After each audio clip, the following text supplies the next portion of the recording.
Ça vous plaît? Vous devez quand même être motivé. J'adore mon travail. La recherche des secrets oubliés de l'histoire, c'est une activité passionnante. Vous avez été en contact avec un artefact protéin en état de marche. Plusieurs C'est d'ailleurs. pour cela que vous me fascinez, commandant. Moi, je vous fascine? On dirait que vous aimeriez me disséquer dans un labo. Comment? Non, je n'insinuais pas que... Je ne voulais pas vous offenser, Shepard. Je voulais dire que vous constitueriez un excellent sujet pour une étude approfondie. Oh non, oh, c'est encore pire. Du calme. Calmez-vous, Liara. Je plaisantais. Vous plaisantiez? Oh, par la déesse! Mais quelle sotte! Vous devez me prendre pour un cas désespéré. Voilà pourquoi je Un petit préfère peu. passer mon temps sur le terrain avec des bases de données et des ordinateurs. Quand je discute, je finis toujours par sortir une bourde. S'il vous plaît, faites comme si cette conversation n'avait jamais eu lieu. Ah, tout ça, j'ai déjà. Ok, Je ok. dois vous laisser. Au revoir, Shepard. Ah, bye.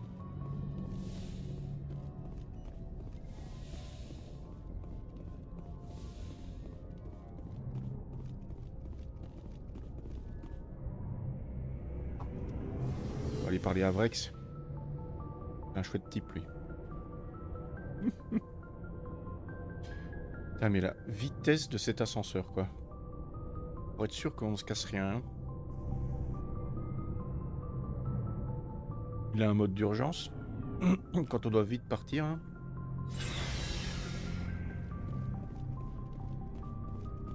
Oui, Vrex. Alors Saren est en fuite. Oui. Ça sera bientôt fini. Sa reine n'est pas mauvais, mais il ne fait pas le poids. Pas mauvais. Il est pourri jusqu'à la moelle, oui. Je l'ai su dès que je l'ai vu. Vous connaissiez sa reine? Pourquoi vous ne me l'avez pas dit avant? Je vous l'aurais dit si ça m'avait paru important. Ouais, ça me va.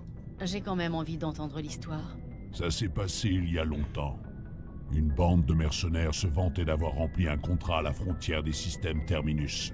Ils disaient que ça payait bien, que le patron n'était jamais là pour les emmerder, et qu'il embauchait toujours. Alors, je me suis renseigné. Sa reine vous a recruté? Je ne savais pas que sa reine recrutait ouvertement des mercenaires. Ouvertement, quand même pas. D'ailleurs, il ne s'est pointé qu'une seule fois. Ça faisait des mois qu'on attaquait les vaisseaux dans le secteur quand on a capturé un énorme vaisseau cargo. Notre plus grosse prise. J'étais en train de fouiller les corps, à la recherche de crédits et d'objets précieux, quand je l'ai vu. Et qu'est-ce qu'il faisait? Qu'est-ce que sa reine faisait sur ce vaisseau? Aucune idée. Il allait de salle en salle, comme s'il l'inspectait. 2 mercenaires l'ont appelé par son nom, mais il n'a pas répondu. Il ne parlait jamais à personne. Je le sentais vraiment mal, ce type. Alors je me suis tiré. J'ai même pas attendu la paye. Qu'est-ce qu'il y avait comme cargaison là-dedans? Et qu'est-ce qu'il transportait? Que voulait sa reine? J'en sais rien. Tout ce que j'ai vu, c'est des provisions et du matériel médical. Quelques armes standards aussi, mais rien d'important. S'il y avait quelque chose de valeur dans le vaisseau, ça m'a échappé. C'est pour ça que je n'en avais pas parlé avant. C'est quel vaisseau? À qui appartenait le vaisseau? C'était un vaisseau de commerce Volus. Un gros, rempli de gardes. Mais il n'était pas de taille contre nous. Ok. C'est la seule fois que vous l'avez vu? Ouais. Je ne savais même pas qui c'était. Et je ne le saurais toujours pas si je n'avais pas rejoint votre équipe. Mais mon instinct ne m'avait pas trompé. Tous les autres mercenaires présents pendant cette mission n'ont pas passé la semaine. Tous morts, sans exception. Ah, ah.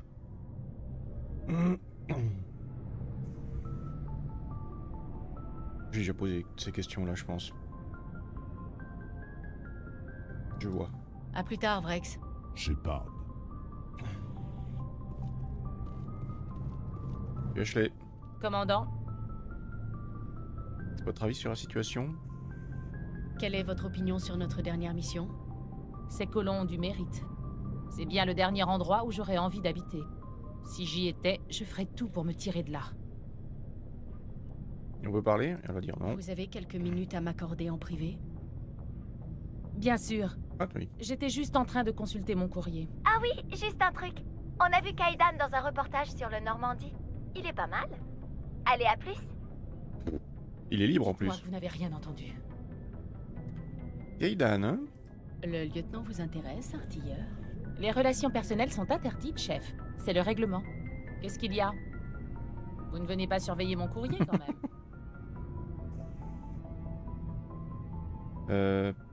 Parlez-moi de votre famille.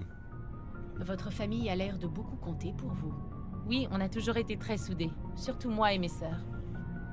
Comme mon père était toujours en mission, j'ai dû aider ma mère à les élever.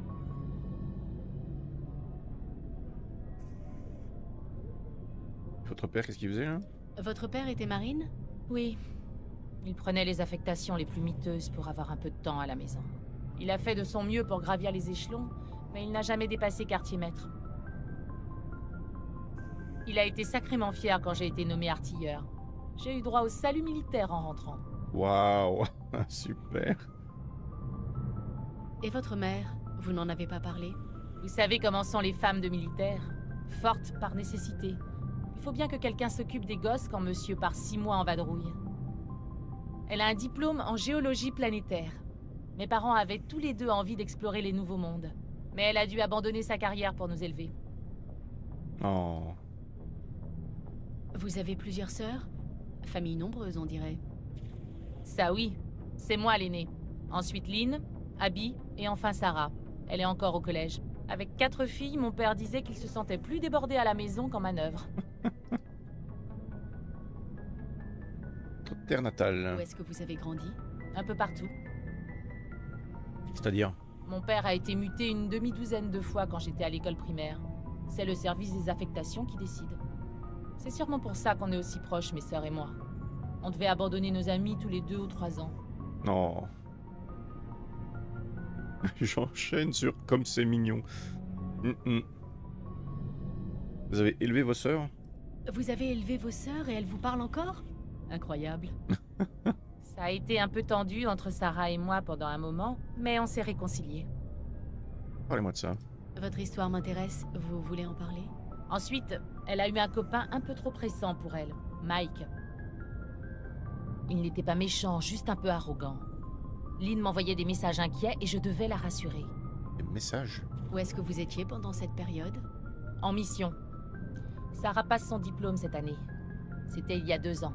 Ils étaient sur Amaterasu et moi sur Tcharnobyk, dans la même région mais à une dizaine d'années-lumière. On était assez proches pour se parler régulièrement, mais je ne pouvais pas revenir en urgence. Je n'avais pas les moyens.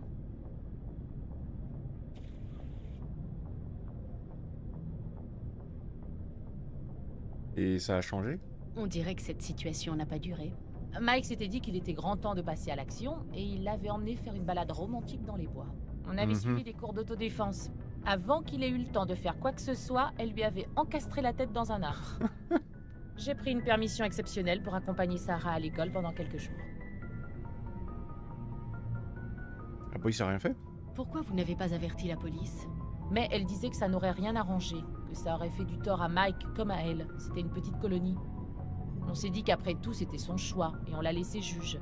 Mais ça a rendu ma mère furieuse. Autodéfense, hein? Vous dites que vos sœurs ont appris l'autodéfense. Lynn a appris à se servir d'un pistolet, mais elle n'a jamais aimé ça. Ça la rend nerveuse. Sarah a choisi l'aïkido. Abby, ça a été l'escrime. Elle a toujours été un peu bizarre, le genre à porter des jupes longues et des hauts ultra serrés. Ceci dit, ça lui allait très bien. Et vous? Qu'est-ce que vous avez appris? Un des amis de mon père m'a enseigné le close combat des Marines. Évidemment.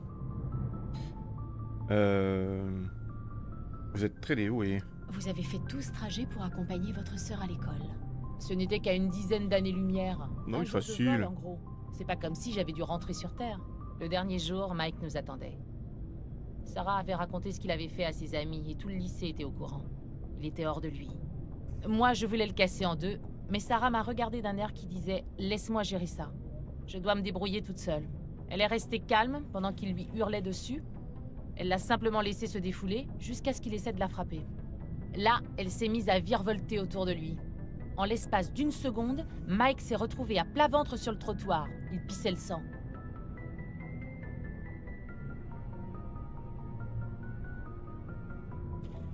Ok. Et il ne l'a pas touché alors.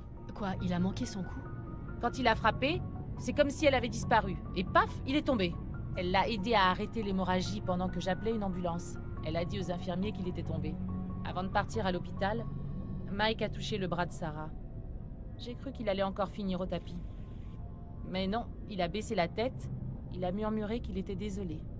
Puis il s'est mis à pleurer. Et elle l'a pris dans ses bras. Les Williams savent ce qu'elles veulent, commandant. On passe à l'action quand on est prête. Pas avant, pas après. Et où était votre père Et votre père, qu'est-ce qu'il faisait pendant tout ce temps? Votre famille n'habitait pas près de lui? C'était un amoureux de l'espace. Mais nous, il tenait à ce qu'on grandisse au sol. Comme il disait toujours, l'espace est magnifique, mais on ne peut pas y fonder une famille. Et je les écoutais assis au bord des routes. Ces bons soirs de septembre où je sentais des gouttes de rosée à mon front comme un vin de vigueur. Ou rimant au milieu des ombres fantastiques, comme des lyres, je tirais les élastiques de mes souliers blessés, un pied près de mon cœur. Vous aimez la poésie? Alors ça, si je m'y attendais... Eh, on peut très bien aimer la poésie et savoir trouer la caboche d'un type à 100 mètres. Évitez quand même de le crier sur les toits. Ma bohème, de Rimbaud. C'était le poème préféré de mon père. Chaque fois qu'il partait, il m'enregistrait en train de le lire. À sa retraite, il y en avait une bonne dizaine de versions. Un beau texte. Il l'aime toujours autant. J'espère que oui. Je le lis sur sa tombe chaque fois que je rentre. Mon Désolé. père nous a quittés il y a quelques années, mais je suis sûre qu'il nous regarde. De l'au-delà? Vous voulez dire depuis l'au-delà? Bien sûr, commandant. De là-haut avec le Tout-Puissant. Ça vous pose problème que je croie en Dieu? Non, j'ai pas à vous juger. Votre religion ne regarde que vous. Je suis votre commandant, pas votre guide spirituel. Merci, commandant. Sur ce, je retourne à mes obligations. Je ne voulais pas abuser de votre temps. Et on peut reparler?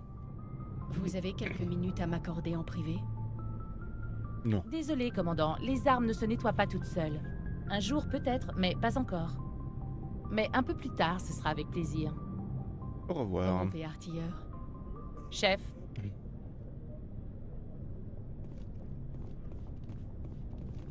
Garus. Ravi de vous revoir, commandant. Vous faites partie du SSC depuis un bail? Vous avez fait beaucoup de terrain? Pas autant que vous, mais oui, je suis tombé sur quelques trucs intéressants. Par exemple? J'en suis sûr. Une anecdote particulière? Il y a bien ce généticien galarien sur lequel j'enquêtais.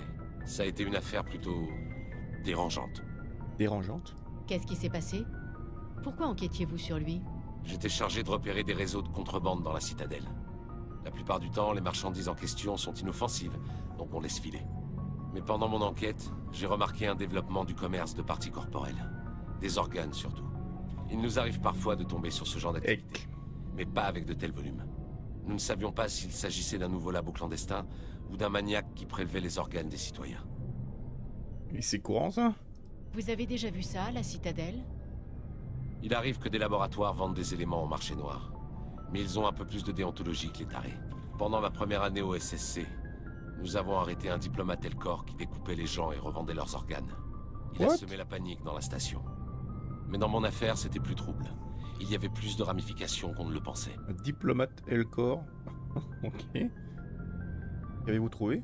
Alors comment vous avez compris ce qui se passait? En commençant par faire des tests d'ADN sur un échantillon d'organes saisis. Ça nous a conduit à un Turien bien vivant et persuadé d'avoir encore son foie à sa place. Si. What? En creusant un peu, j'ai découvert que ce Turien avait brièvement travaillé pour le docteur Celion, le généticien. Et donc, je vais à son labo en espérant trouver des preuves d'une culture d'organes clonés. Mais rien. Pas de cœur de galarien, pas de foie de Turien, pas même un testicule de Krogan. Testicule de Krogan. Vous rigolez? Qu'est-ce qu'on fabriquerait avec des testicules de Krogan? Il y a des Krogan qui pensent qu'une transplantation de testicules augmente la virilité en annulant les effets du génophage. Ah ouais. Ça ne fonctionne pas, mais ça ne les empêche pas d'en acheter. Dans les 10 000 crédits pièces, soit 40 000 l'ensemble. Un marché juteux, en somme. Et le docteur? Vous vous êtes occupé du généticien? J'ai embarqué plusieurs de ses employés pour essayer de leur faire cracher le morceau.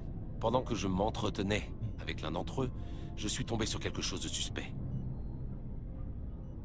Un entretien, hein? Vous leur faisiez passer un sale quart d'heure, quoi. C'était vraiment nécessaire? Peut-être, ou peut-être pas. En tout cas, ça a porté ses fruits. Pendant l'entretien, l'un des suspects s'est mis à saigner abondamment. Quand on lui a proposé de le soigner, il a complètement pété les plombs. J'ai donc ordonné un check-up complet pour découvrir ce qu'il cachait. On a trouvé des marques d'incision partout sur son corps. Certaines étaient encore fraîches. On avait découvert le poteau rose. Ces gens n'étaient pas que les employés du Dr. Celion, c'était des éprouvettes. Des éprouvettes vivantes. Immonde. Il cultivait des organes de rechange dans ses employés? Exactement. Ils clonaient leurs propres organes dans leur propre corps.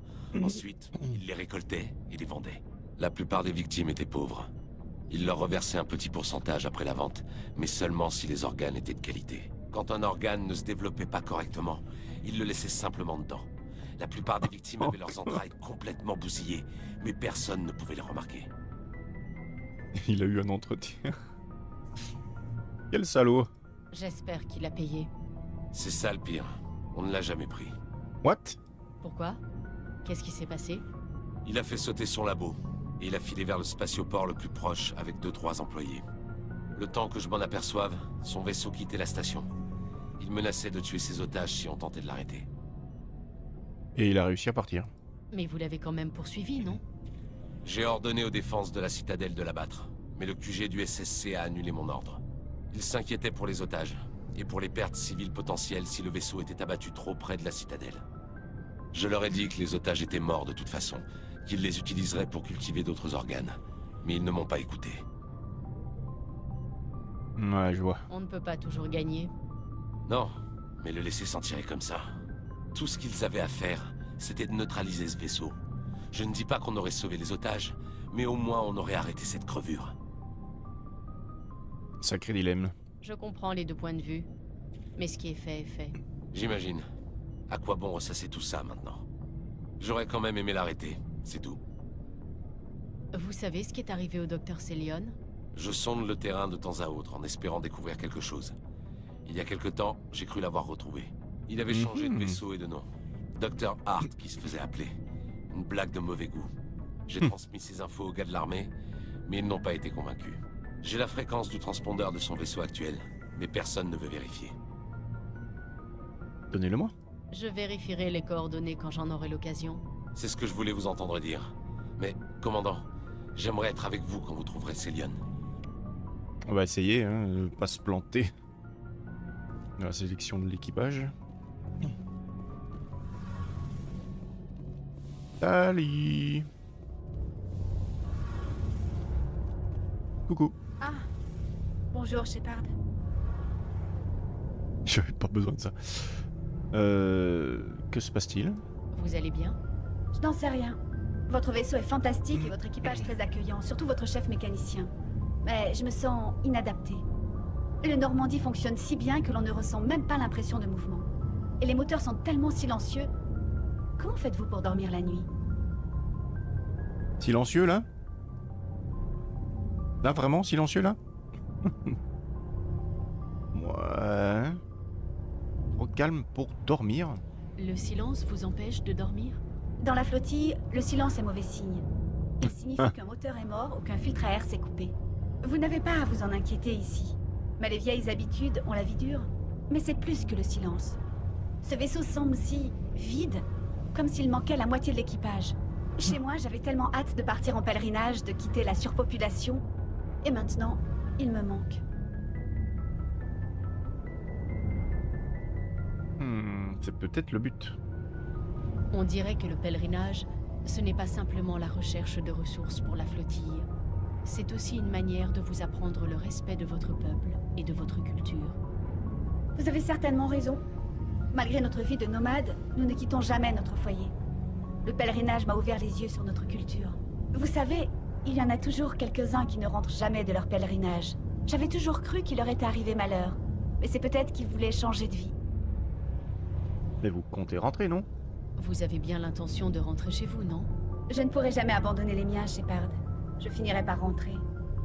Mais d'abord, il faut arrêter Saren ou je n'aurai peut-être plus de chez moi.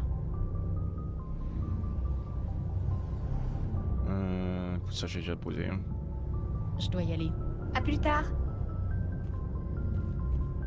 Ouais, peut-être Adams. Dites, commandant, vous savez cette Carienne, Tali? Oui. Elle passe son temps en bas avec moi à me poser des tas de questions sur les moteurs. Et elle vous ennuie? Je lui demanderai de vous laisser tranquille. Hein? Mais non, c'est un sacré bout de femme celle-là. J'aimerais bien que mes gars soient à moitié aussi futés qu'elle. D'ici un mois, elle en saura plus sur nos moteurs que moi. Avec tout ce qui est technique, elle sait vraiment y faire. Je comprends pourquoi vous vouliez qu'elle vous accompagne.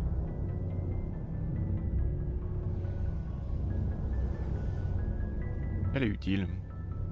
Je me suis dit que ce serait un atout pour l'équipe. Vous savez vous entourer, commandant.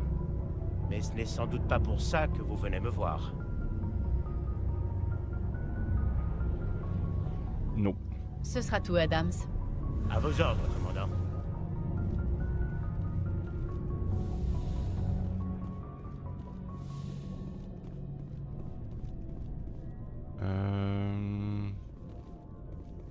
Je pense que c'est bon là. Hein. On a reparlé à tout le monde, je pense. On a même eu une petite quête ou l'autre. Trop bien.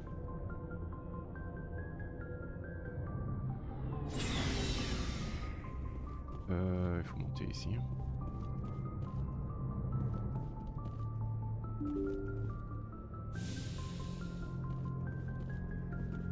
On a quelques trucs à faire hein, quand même.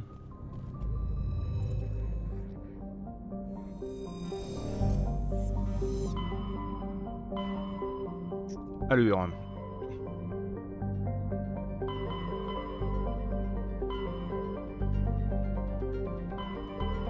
Bulle locale j'ai été. Exodus je crois que j'ai été.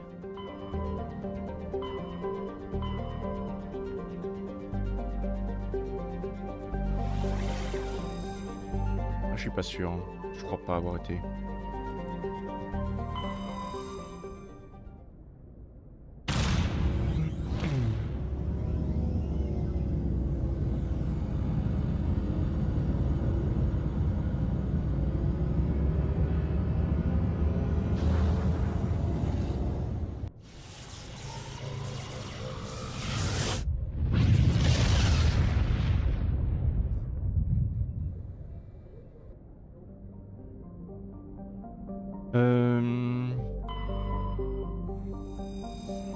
Analysons.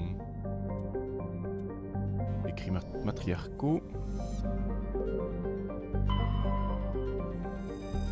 Rien.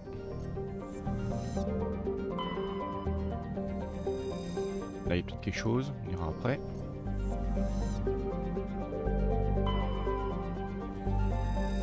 Rien.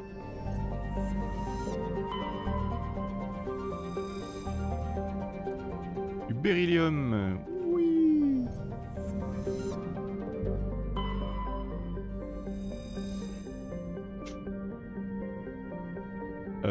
Froid. Cool. Niveau 2. Danger niveau 2. Cool.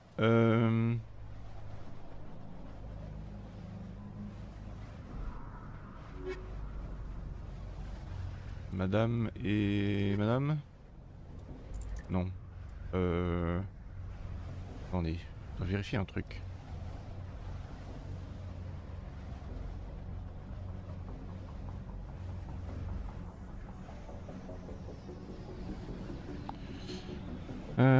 Qu'est-ce qu'il y a là-dedans?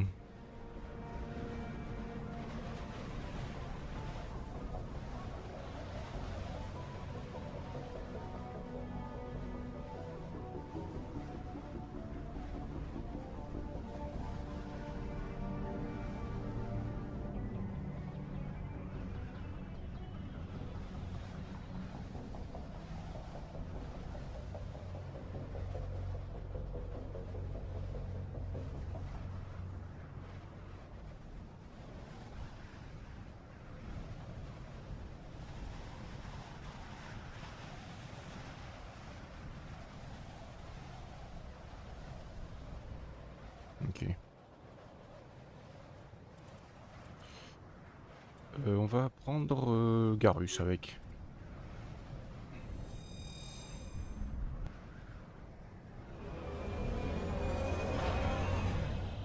Ça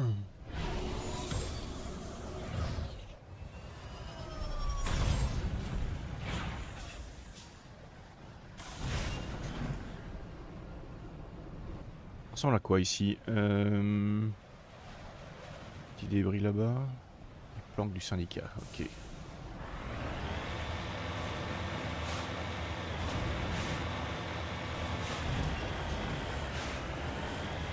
Peut-être pas une bonne idée par ici.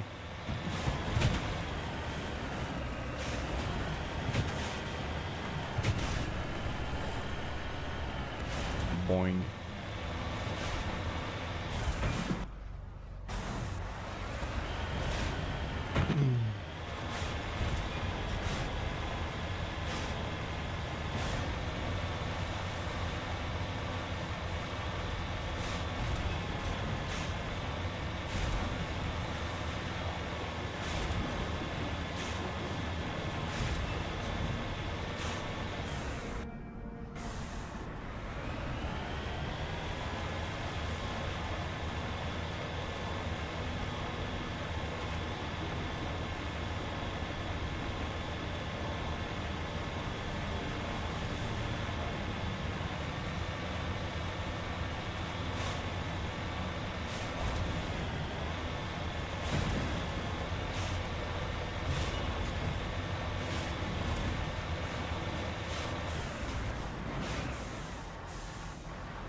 Allez, vas-y. Voilà.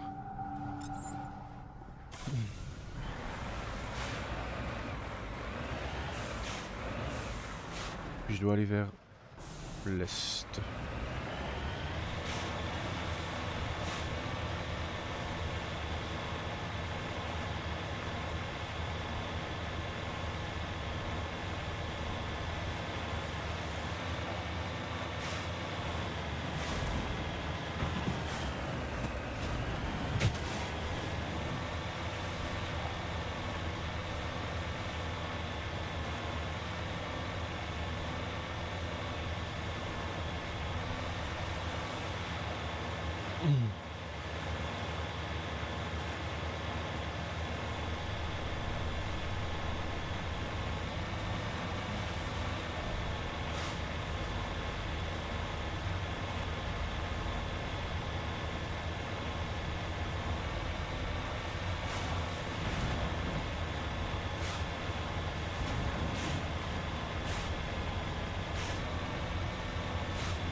Il est là-haut le machin? Ah, c'est là-haut.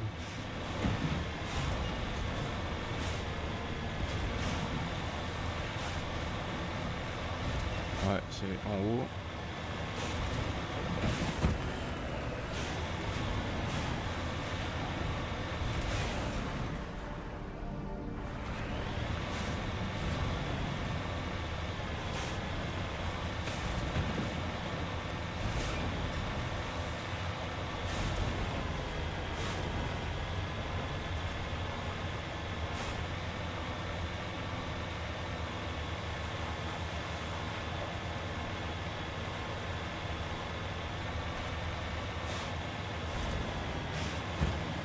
Essayer de monter là. Hein. Monter, hein, pas se retourner, hein, s'il vous plaît.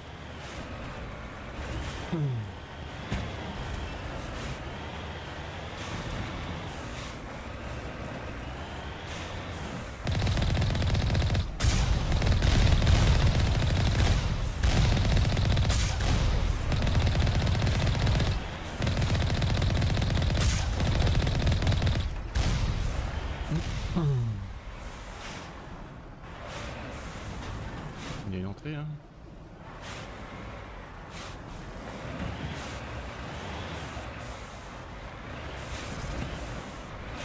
Elle est où l'entrée? Pas l'entrée? Ah si là.